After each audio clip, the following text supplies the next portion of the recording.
Congratulations, Harry. How significant does that feel for you right now?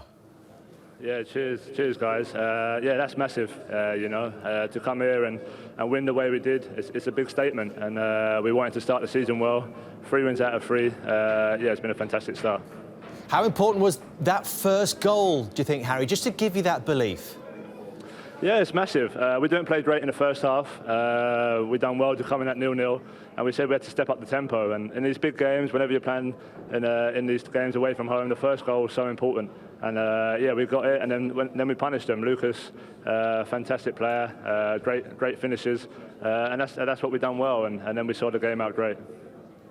Harry, I spoke to you a few months ago, and we had a chat about how close I felt, and you felt as well, this Tottenham team was to being a real top team. Do you think the difference could be these big games away from home and the belief it'll give you going forward?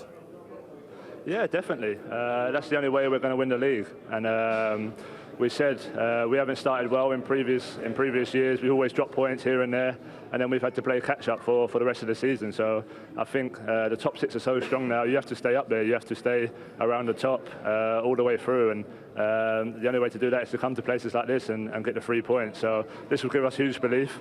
We're not getting too carried away, of course, but like I said, these are the games we need to win, and it's a big statement tonight. Harry, did it take you some time to work out how Manchester United were playing in that first half an hour? Was it a little different than what you'd planned for? Yeah, I don't think we expected it. We said maybe before the game they might go with 3 at the back, but obviously with Carragher dropping kind of into the right back position, yeah, maybe caught us a little bit off guard, but yeah, we have to be able to adapt to that. They played it long. They got the second balls. They're winning more second balls than us, and that's why they're creating more chances. So from us at the half time, we said just get more forward runs, play with more tempo, keep the ball, be patient in their half, and we've done that well. And obviously when we got our chances, we took them. Harry, you just mentioned Lucas Moura, and that's something we were talking about before the game, that maybe the one thing we felt Tottenham have lacked over these last 2 or 3 years is real pace in the team to hit the other top teams on the counter-attack. Do you think you've got that player now? Yeah, no, Lucas has been great. So fast, great at pressing, great at winning balls back, and that's a huge part of our game. And obviously, when you get in 1v1 like he did for the 3rd goal, he's a danger. And yeah, that's what we need. We're a team that like to press high with a lot of energy, and we're good on the counter attack as well. So whoever's up there, we need them players stretching the lines. And Lucas done that fantastic so far this season. He's been brilliant. So hopefully he can continue that. So why, Harry, do you think people are talking about Liverpool, talking about Manchester City for the title, and not really talking about Spurs? Yeah, who knows, you know. Obviously, we're trying to create our own history at Spurs. We've not been a club that have been up near the top of the league year after year, like the Man Uniteds, the Chelseas, them sort of teams. So, yeah, the only way to do that is to prove everyone wrong and to be up there and keep challenging for titles. We've done well the last few years, but we haven't quite got there. So for the club, for us as players, we've got that drive and hunger to take this club to the next level. So yeah, people obviously are going to be talking about Liverpool and them sort of teams, but they spend big money. They obviously put their money where their mouth is. For us, it's about just building on a team that we've built over the last 4 or 5 years now with a great manager. And yeah, we just have huge belief in each other. I suppose people are saying, Harry, it's because you didn't sign any players in the transfer window, because there is this continued uncertainty about where you're going to be playing your home football this season. But can those factors actually create more of a togetherness amongst the team? Yeah, I think with us, a lot of us has been playing together now for a while, and that always helps.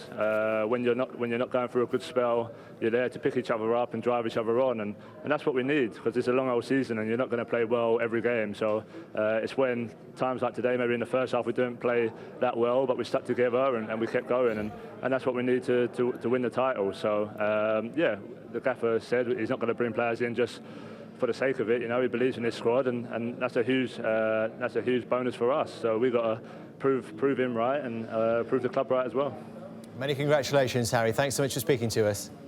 Cheers, guys. Thank you. Do we need to change the narrative with Spurs now? We keep talking about the fact they can't do well away against the big 6, but the last 3, if we look at away at Anfield, came very close to beating Liverpool, won at Chelsea last season for the first time in 28 years, and now this night tonight? Yeah, I think so. I think it's always been the one thing we've looked at and thought they've lacked. And listen, let's be totally honest about it. When we've played, and for a long time, we've always felt Spurs will let you down at that vital moment, really. I think we've always said we feel this Spurs team is the best team, certainly since the early 80s team of, certainly the Glenn Hoddle team won a couple of FA Cups and a UEFA Cup. But this is a real team. Now, I said before the game, probably rightly or wrongly, that I think they've lacked pace. And what Lucas Moura can now give them, that I didn't see last year. I spoke to Pochettino at the end of last season, and he was speaking about actually getting players from Paris Saint-Germain. He spoke about Lucas Moura and Aurier, the fullback, when they come. And when they actually arrive at Tottenham, they're not in a great physical shape. They haven't played too many games. The squad plays at Paris Saint-Germain. But this team is so fit, it takes them a long time to sort of catch up. So I never saw that pace, really, from Lucas Moura last season. But it was a wow moment, almost like some of the Thierry Henry moments, that third goal, when he just bears past people and runs through. And I've always felt they lacked one more special player. You know, like they had when they had Bale there. He could be that player. He almost joined Manchester United, was thought of as the next big thing in the Brazil squad, going with to Paris Saint-Germain, and maybe he is that man. And yes, we'll get to Man United, and we've spoke last week about United. Jose should have been backed in the transfer market. He should have had the centre-back coming. I think we still believe that, obviously. They haven't signed a player.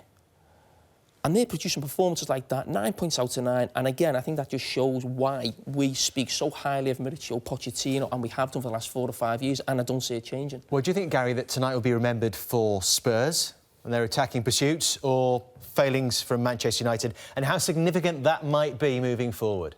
The story will be Manchester United losing 3-0 at home and conceding 3 goals twice on the bounce. I think from a Tottenham point of view, we've loved this Tottenham team for 2 or 3 years now. I mean, for many years we couldn't love a Tottenham team because they were flaky. This team, brilliant to watch, the right ethic about it. You talk about them not signing players, you know, they believe in what they have. They've got an absolutely brilliant coach. A brilliant, brilliant coach who works the players in the right way, maximises, other than Manchester City over the last 3 years, I think they've got the most points in the Premier League. And they do a lot of things right. If you remember the years of sort of criticising Daniel Levy and how he sort of ran the club, and all that's been gone since Mauricio Pochettino came in. And it's down to him, his belief in what he thinks that players should be in terms of the right type of people. We talk about regularly on this show. I think people only remember the criticism sometimes we go on this show. The praise that we've given Tottenham over these last 3 years has been incredible because he's got the right people in the dressing room, the right type of characters, the right personalities who give their all week in, week out. The team ethic is there.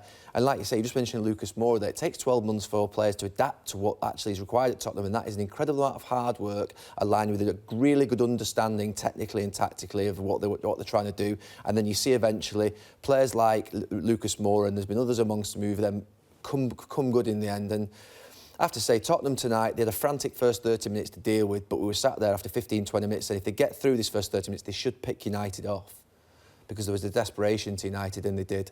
That is exactly what happened. Great night for Spurs. Hugely disappointing night for Jose Mourinho, his biggest ever home defeat. Giving his reaction now to Jeff Shreves.